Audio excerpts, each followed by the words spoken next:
Welcome back another video. আশা করি সবাই ভালো আছেন। জয় জগন্নাথ। আজকে গেছিলাম রথের মেলায়। তো এখানে দেখলাম ঠাকুরকে রাখা হয়েছে কেন, এত ভিড়ের মধ্যেও এগিয়ে গেছি।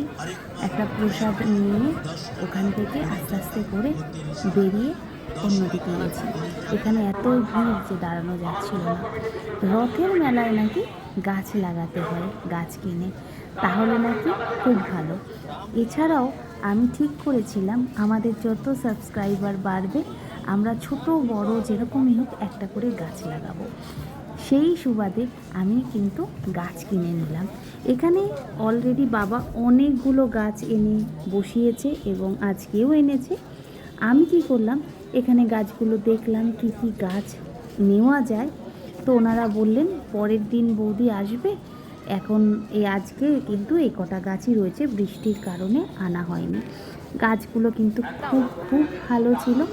আমি কিন্তু দুটো রজনীগন্ধা নিয়ে নিলাম, আমার বাড়িতে নেই, এবং আরও কিছু গাছ ওকে বলে গেছি নেক্সট দিন আমি নিয়ে আসবো।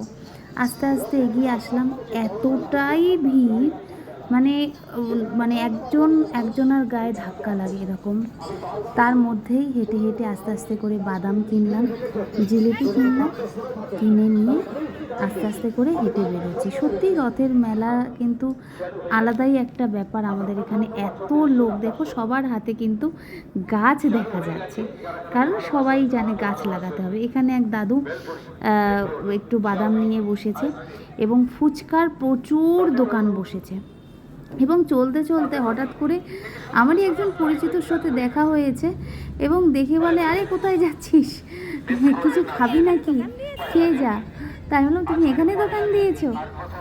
তো কথা বলতে বলতে এগিয়ে গেলাম। এগিয়ে কিন্তু একটা দারুণ জিনিস দেখলাম, মন ভরে যাবে। দেখি স্বয়ং একদম ভোলানাথ বসে রয়েছেন এখানে। আমি দেখে প্রথমে চমকেই উঠেছি, তারপরে ওনাকে দেখে একটু প্রণাম করে আমি বাড়ির উদ্দেশ্যে আবার রওনা হয়ে গেলাম।